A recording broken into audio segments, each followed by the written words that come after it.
When did it cost over 40 quid to go to KFC? Stitch this and show me how much it costs you to live under the cost of living crisis. I'll go first. Nothing is funnier than arguing with a British person, because then they'll start saying shit like, all right, mate, might you wind your neck in with your fucking minge flapping about, chatting shite. How much? 150 grand a year. My partner's on about 80 grand a year. No, it's not congratulations. I live in London. I feel poor. I'm just in Nando's at the moment, and I haven't been here for a long time, but I've just noticed this. One Coca-Cola Classic is one glass only. Based on new government laws, we've had to limit Coca-Cola Classic to one glass per customer.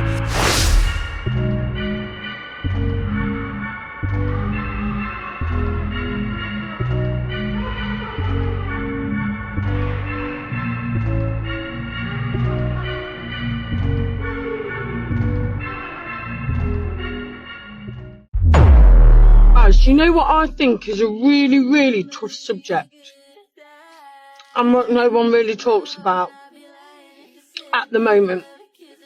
Cost of living. Well, people do talk about it. So basically, the last 2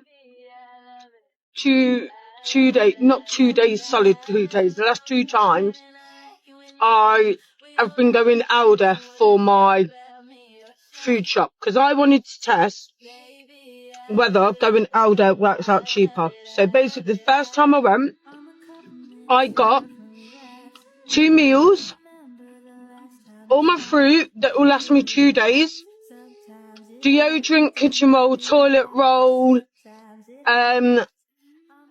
toilet cleaner, munches, and that was about it, but quite a bit anyway, for £45. Now, I don't know if anybody's seen the video on my page before about when I went Tesco and I literally got a meal and some fruit, and please tell me how I spent £34. So I thought, nah, I've got it. Like, this year, this is not a tough year, but we're reeling it in because my daughter's getting married in 2027, so that's going to cost us. So we go away in June, and then that's it. The next, it'll be a year. I don't know how I'm quite doing it, but priorities. So I thought, no. So anyway, spent £45, still got munchies left, still got some cleaner left, deodorant, whatever. And so I've gone in there again today, and I've just spent that. Welcome to Blighty Blighted, your daily reminder that Britain seems to be changing faster than most people can keep up with. Now, I don't know if it's just me, but I think a lot of ordinary Brits are struggling to comprehend the new reality we've found ourselves living in.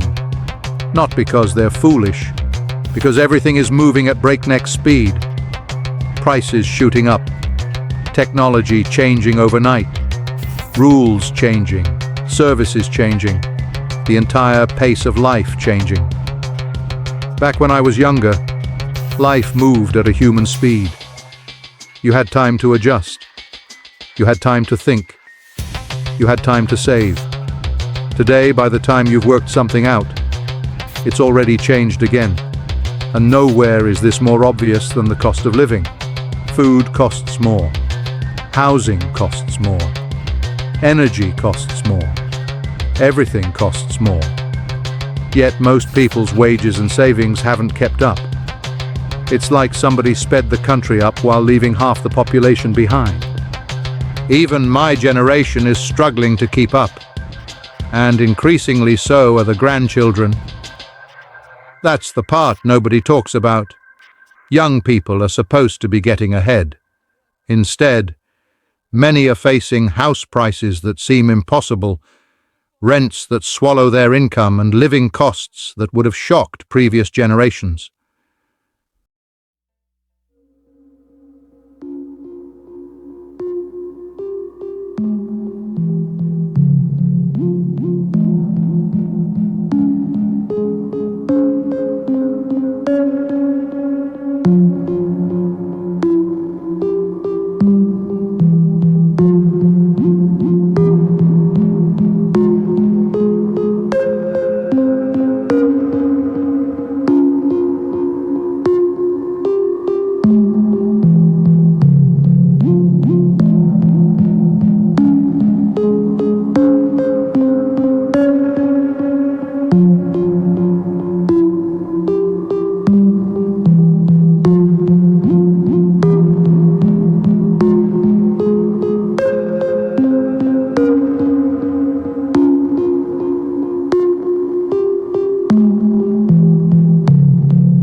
supposed to be able to live on the minimum wage.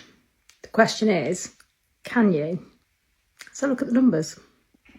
£12.71 is currently the hourly rate. I'm going to do this scenario based on a single person currently working on the minimum wage, no children. Okay, so people that are on the minimum wage as well, it's just worth pointing out that they've got some of the toughest jobs out there. So they're keeping shops running, they're selling, doing coffees for us, working behind bars, waiting tables, and it's a tough role. I've done it myself, and I was doing it up until last year. So I think what we need to really understand, though, is the minimum wage enough to live on? So you're currently looking at around $24,800 a year before tax. After tax, $1,800 a month. So where does it go? So single person, we're going to assume they're living one bedroom flat. So I'm going with averages based on that. Could be a house. Again, this is just an average. So you rent £800 to £1,000, council tax 150 to 200, energy 120, your water probably 40, food 250, transport to work. So if you've got a car, could be a lot more with car insurance and everything else, but we're talking trains, buses, parking, £150 per month. Phone and broadband, around £50 a month. There are cheaper deals out there. That leaves you around £240 to live on per month. So that's for clothes, any emergencies, birthdays, replacing something that's broken, trying to save, to actually go out and be able to live. Now, I'm not saying that people on the minimum wage are poor. It's about asking a simple question. If the minimum wage is supposed to be enough to live on, how much breathing room is actually left? People aren't failing. The numbers have just changed. Oh, video her. So I know you cheated on me, Jamie. I know you cheated on me. She was 25 years old and she's better looking than you.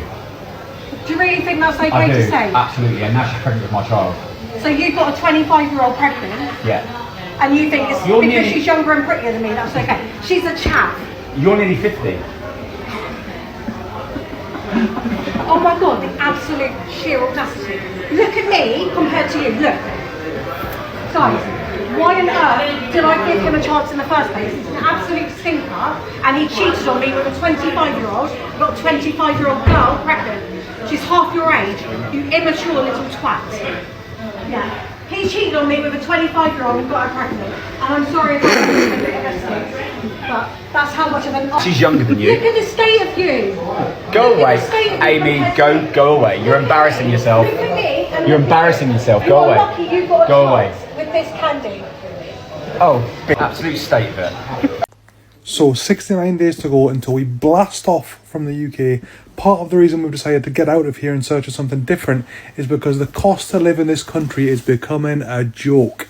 Not only that, the harder you work, the more you get taxed, and for what?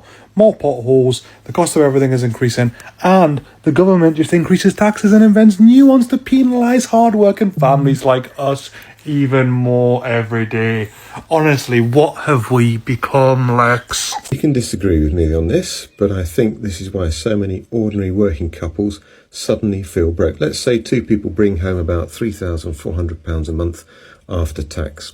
Sounds decent, right?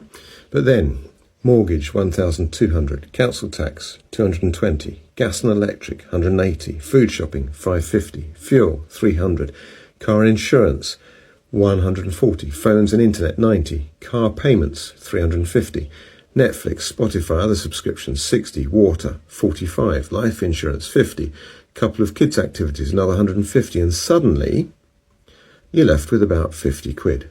No emergency fund, no proper savings, no holiday, no breathing room. And I honestly think that's why so many people are looking for second incomes now. Not because they're greedy and want to get rich, but because modern life feels financially fragile. Chatting shite with your fucking minge.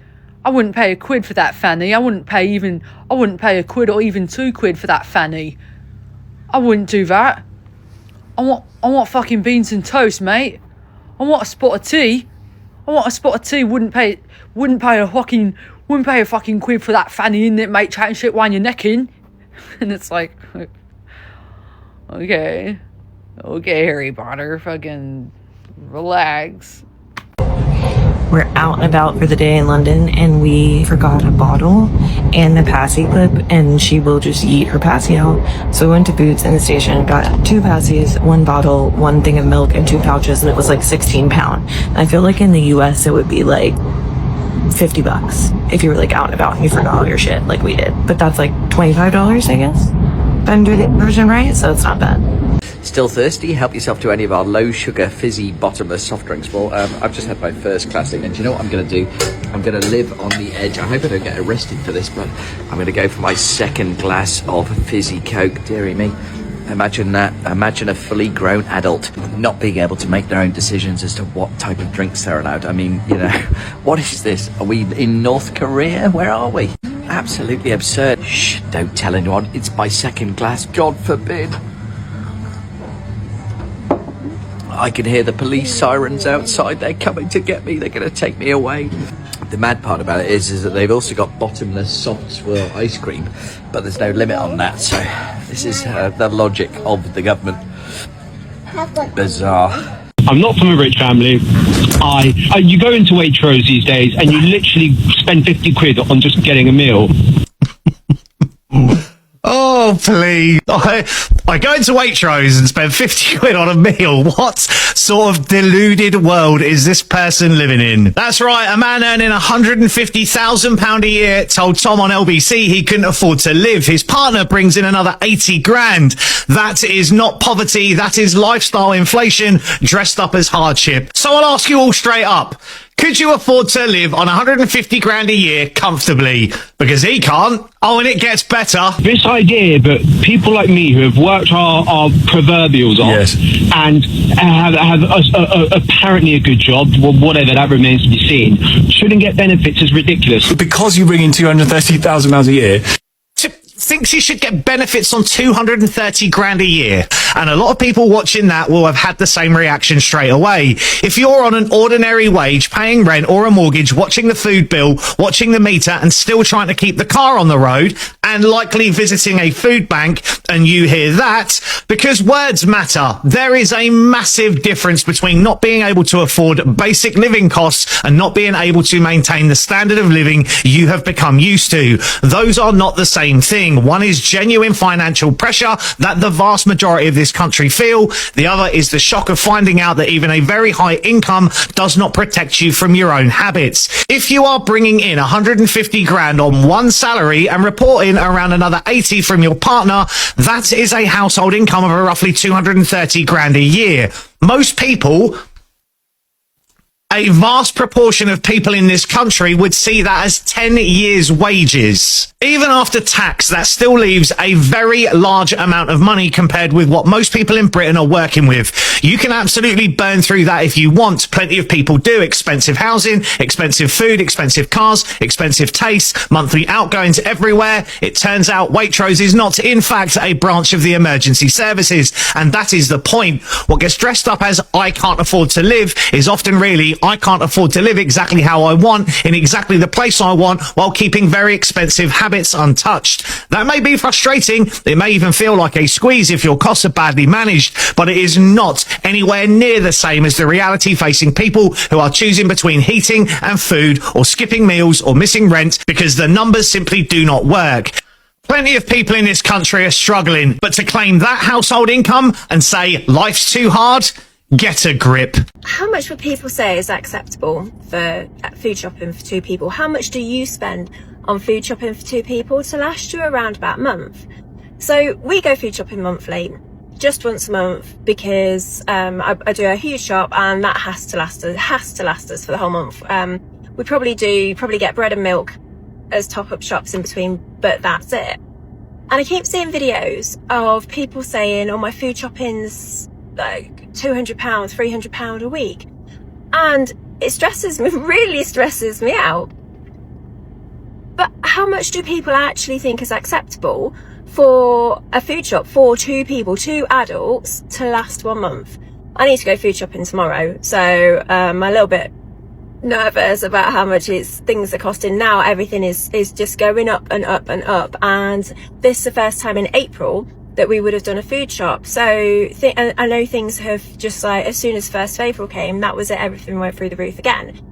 So yeah, how much are you spending and how much do you think is acceptable for a family of 2 for a month?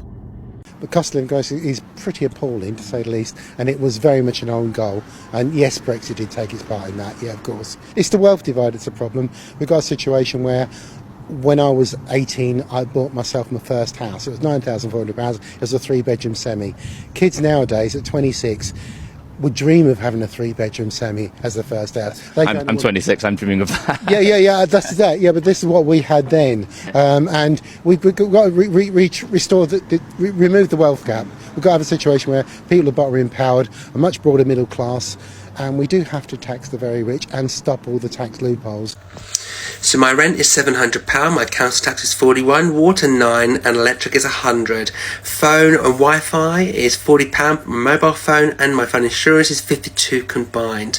My loan is £241 and my little was is £30, my very is £15, my credit card is £50 and my subscriptions on my phone is approximately £15. This in total is £1,293 per month. Now, I receive disability benefits. I do get universal credit, but I am also working full-time, permanent in a job. And even with all of that, the subsidies and discounts and support that I get, I'm living off £207 or £7 per day for food, travel, clothing, socials, emergencies and pets. How the fuck can anyone afford this world that we live in? Am I the only one that is absolutely exhausted by living in this country? So, my name's Holly. I live in just outside Edinburgh in Scotland. I have a daughter who is nearly 8. She has autism. I have a son who is 2. He has ego issues.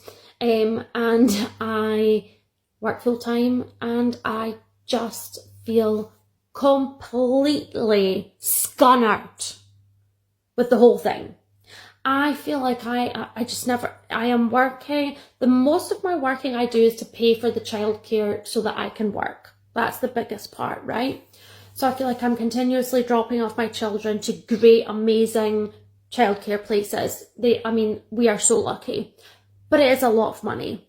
So you do that and that gets you out the door, gets you to the work. And then, everything has went up so much recently that I just don't understand how we're doing it, which is why I have a little dream that I probably just don't want to do it anymore.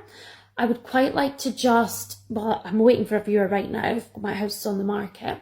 I'd like to sell my house and I would like to take my family and go and travel, see a bit more of the world, get a bit of understanding. What are the opportunities? What are other countries doing? Is there other ways?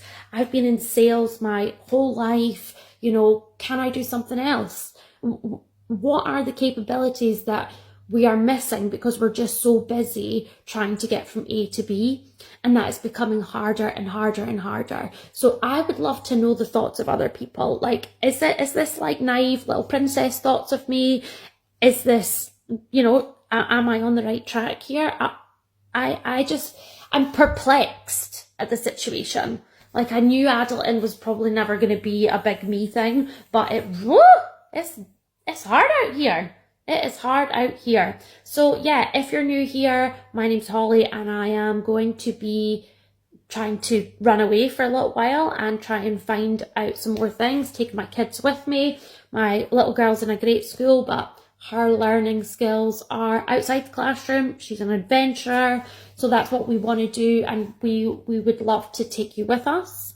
And I'll share the good, the bad and the ugly. If you're up for that, come on, join us. We'll get a wee crew here going. But yeah, let me know your thoughts. It's Sunday. Let's be honest with each other. I can take it. Okay, is it just me, or does living in the UK right now feel utterly impossible? Rent prices have increased, gas and electric has increased, council tax has gone up dramatically. Every bill that you can possibly think of has been increased in the last year. To me, it just seems like we're paying more and more every single month. And when does it get to a point where you stop and realise that that's something that's seriously wrong with the country, where the fact that the average UK citizen who's working an average job, whether that be minimum wage or up to around 30k, can't even afford their monthly bills, can't afford their rent, their gas and electric has gone up, the food shopping has gone up stupidly.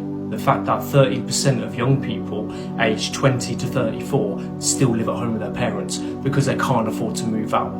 That to me is just ridiculous. That there's someone there who's nearly, 34, who can't afford to move out of their parents' house because they're on minimum wage and they're working full time. And they're working their arse off for what? To afford absolutely nothing. And this is the joke. People think, or people say, oh, 12.71, it's gone up, yeah. That's nothing. 12.71 for minimum wage is not a livable wage. It's not. Simple as. Don't even get me started on the current job market either.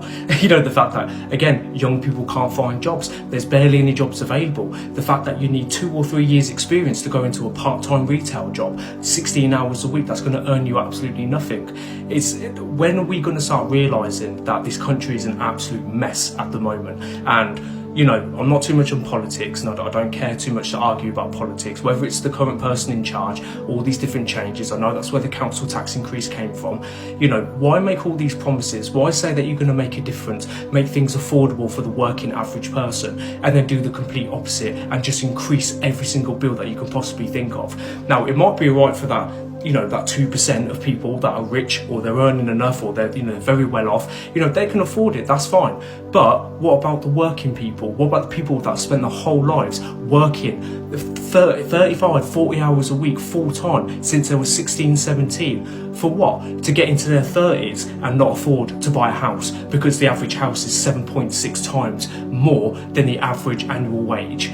Like, come on, make it make sense. You know, let's face it, it's not a lot to ask for, is it? You know, I shouldn't have to sit here and work full time and not be able to afford most things I want to do in life. No luxuries, no holidays, no whatever, because I'm so fixated on working my arse off to pay these shitty bills and pay my shitty rent for a place that I spend barely any time in because I'm spending all my time working. You know, what sort of life is that? That's no life for a person to work their whole lives in probably a job that they don't particularly like. If you're in a job that you like, you're very, very lucky, especially in this day and age. But the fact is that we spend all of our life working our asses off to pay for something that's going to mean absolutely nothing when we drop dead.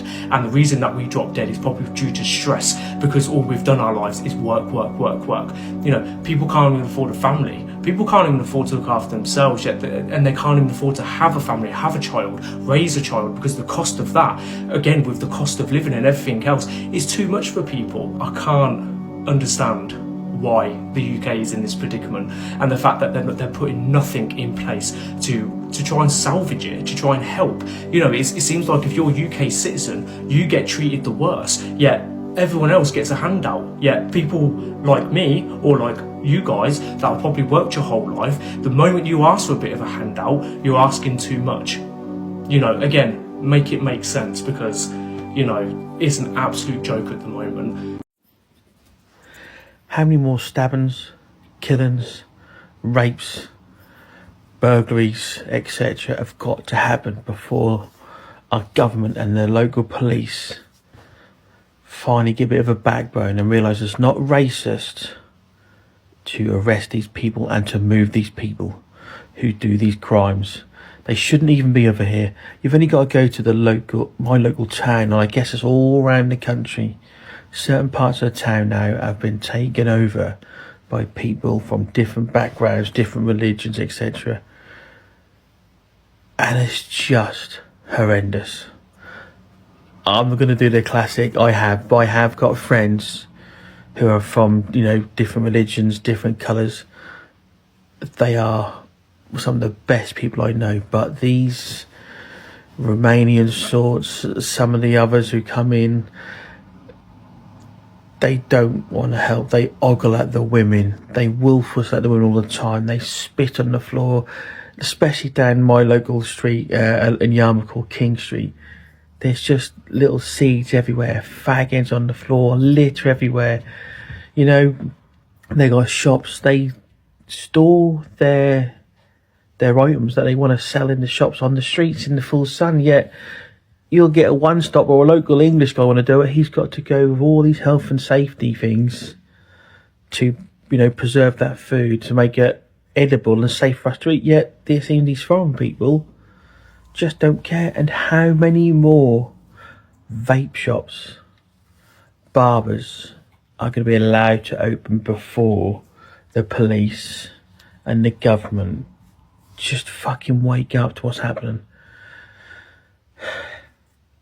We've been warned by certain people in society this is going to happen. You can see it's going to happen. I watched a documentary years ago and they're on about a firecracker. If you have a firecracker and you put it in your hand that goes off, you get a slight burn. If you have a firecracker and you squeeze your fist with it, when that blow off, they'll take your hand and your fingers off. And this is what happened. We are now imploding from the inside out. Just please get rid of the people that don't need to be here and who are not contributing to society. I'm not saying all foreigners. If it weren't for them people who come from different countries for our local hospitals, we'd all be dead. Them people have come here illegally. They are processed correctly. They are paying taxes. They are helping towards us, our society, and are decent people. It's the ones that come in are living like 9, 10 per person in the house, leave their shit everywhere, just don't give a shit about us. They don't want to integrate. They don't want to be part of us. They are the people who need to go ASAP. We need to find a new Australia and just ship them all off. So I've just returned to the UK from a wonderful trip. I'm super lucky. I've been away. But it's that fear back to the reality of the UK that makes the return so bad because, on arrival back, so I flew into Stansted and it was disorganised chaos. The minute as I stepped off the plane, you knew I was back in the UK. There were, how we love a bit of tape here to tape off areas. You make your way through the slalom of tape everywhere. It was chaos getting off the plane. The stairs didn't arrive. Nothing worked. Both the escalators were out. So everyone was having to go up the stairs. You got old people struggling with luggage. And I just thought, wow, really back in the UK where nothing works. And then, as you're coming through and then another plane kind of exits at the same time and you're all crushed into a corridor, all kind of walking along together to get to the passport control. Somehow coming off of a plane that I met was a guy who was so drunk. This guy could barely walk. He's stumbling, he's swearing, he's calling everyone expletives. This guy's just got off a plane.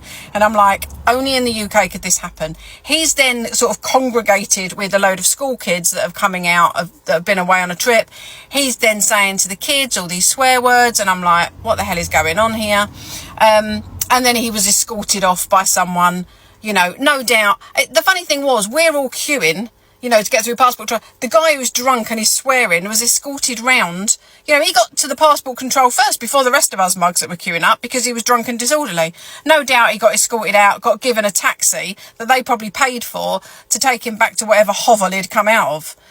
So it's things like that. And it's just the feeling of being trapped in the UK. I don't know about you guys, but I feel like I'm imprisoned here because since Brexit, we're only allowed to go to Europe for 90 days. We're no longer left with the option to move there. And my God, most of us want to get out of this absolute crap hole that we're all living in. And it's just that feeling of just, being so trapped and controlled. It's just the most awful feeling. And I've said in my other videos, I used to love the UK when I was younger. It was like the best place to grow up. It was just wonderful, and I loved going to London. Who the hell wants to go to London now?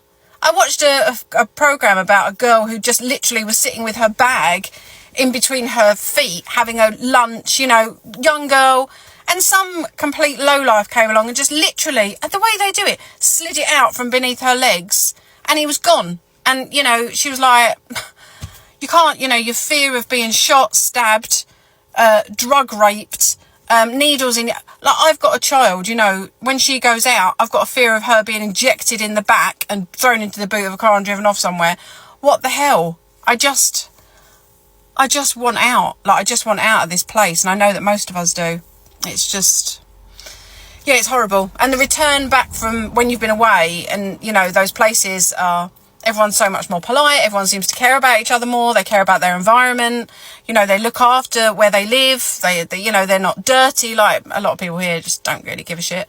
And I just feel like we live in amongst so many scumbags. Yeah, it's just not a good place to be. And I know that every day, but it's just magnified 100,000 times when you come back from somewhere that is nice. And then you come back here and you realise this place is not nice. Hello there, yes, is that the UK Home Office? It is, yes. Now I'm calling from Thomas Cook, the travel agent. I just wanted to call to confirm the terms and conditions of one of our bookings. Okay, yeah, you can help with that. That's good news. So yes, it's in respect to a Mr. Al Akbar and his family. So it's himself, his wife, and 3 children. They're planning to come to the UK. I think it's in early May, 2nd of May. Travel, yeah, they'll be arriving in Dover. Yes, it will be by boat. Yeah. No, not a cross channel ferry. I think he's booked one of those small dinghies. Yeah, so he'll be arriving on the 2nd of May. And then the plan is that he wants to stay forever, if at all possible. But we understand that he obviously has to go through the asylum process. So I just wanted to check the terms of that. Okay, fine. So you'll collect him in Dover and his family on the 2nd of May, and then you'll take them to a 4-star hotel of your choice. Fine, okay. And in terms of what sort of board basis is that on? Oh, it's full board. Okay. Oh, and included health service and doctor's visits and an allowance each week. No, that's fine. Okay. And the asylum process, typically speaking, how long does that asylum process take? Anything from a year to 2 years. Okay. Fine. No, that sounds good. He's completely good with that. So he's looking really at sort of a 1 to 2 year holiday period with you guys. So that sounds quite good for him, I think. And then if he fails that asylum process, my understanding is that you then pay him £40,000 for him to go back home. Is that correct? It is. Yeah. Okay. No, that all sounds fine. Just wanted to double check the details. So just to confirm again, Mr. Al Akbar and family, all 4 members of them, will be arriving on the 2nd of May. You're going to put them up in a hotel. You're going to feed them for a year to 2 years. Offer them some clothing allowance, obviously healthcare, all of their meals, some travel arrangements. And then should you decide that actually the holiday period needs to come to an end, you'll pay them £40,000 to leave. No, sounds good. I totally understand. Thank you for your time. That is literally what has been announced today by the government. Failed asylum seekers will be given an allowance of up to £10,000 per person to leave the country, up to a maximum of 4 persons per family, so 40 grand per family. So, but the government insists that this is not going to be a draw factor. They insist that it's not going to be an incentive for people to come here. How is that not an incentive? People can come to the country illegally, apply for asylum. If that asylum fails, we will then give them £40,000 as a family of 4 or £10,000 each to leave. But that isn't an incentive to come in the first place. It's a complete win-win situation for them. They come to the UK, if they get granted asylum, they get to stay, they go straight to the hot top of the council house list and they get given somewhere to live. And if they fail asylum, they get given 40 grand. Off you go. What's going on? What the hell is going on? Meanwhile, I've just heard a woman on a radio phone-in program where this was being discussed who said that her landlord is selling the property. She's effectively being evicted from her home. It's herself. She's a single mother with 3 children. She can't afford to go anywhere else. She's been on a very cheap deal for a long time. And she's looked around in her immediate area, close to where the kids go to school, and she can't find anything affordable. She's contacted her local council for help to find out what happens if effectively she's made homeless. And they've said, we can't do anything to help you until the bailiffs actually turn up and you effectively are evicted and made homeless. At that stage, you'll be put on the council housing list. But she doesn't get the 40 grand. She doesn't get the payout. She doesn't get guaranteed housing. So you've got illegal immigrants coming to the country, being treated better than British citizens that live here, and getting a financial windfall into the process. That's essentially the rules that are being laid out or being suggested. Can you get your head around that? Is that fair? Is that equitable? Is that something you think we should be doing? Please reply in the comments. Please share. Let's get as many people to look at this as possible. And as I keep saying on these things, please follow me across all of my platforms. So Facebook, YouTube, X, Instagram, and TikTok. Thank you.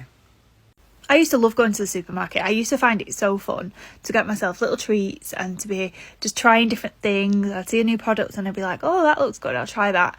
And my diet just had loads of variety in it. Fully aware of the privilege of that. But it's not about that. The video's not about that. And I'm pissed off. I'm pissed off that they're so greedy now. It's not even a cost of living crisis anymore. It's just, they're just being greedy. There's just no other explanation. How can something change in price in the space of like a week? It's constant. And I just feel like they've sucked the joy out of the experience for me. And I'm really pissed off about it. Like today, this is probably a terrible example, but I'm still pissed off about it, so I'm going to say it. Ben and Jerry's, I was young. The dream was simple. Work hard, save a bit, buy a house, start a family. Today it feels like young people need a degree in economics just to buy a sandwich and pay their phone bill. And yet we're constantly told this is just the new normal. Well, perhaps that's the problem. People haven't accepted it because deep down they know something isn't quite right. Not because the world changes. The world has always changed. But because the pace of change has become relentless. The old struggle to keep up, the young struggle to get started, and the middle-aged are stuck somewhere in the middle trying to support everyone. Britain hasn't become impossible to live in, but it has become exhausting to keep up with. And that's why so many people seem tired. Not physically, mentally, financially, emotionally. They're trying to navigate a country that feels completely different from the one they thought they knew. Sometimes I think the biggest problem isn't that Britain changed. It's that it changed so quickly that millions of people never had a chance to catch up. Cheerio, and I will see you all in the next video.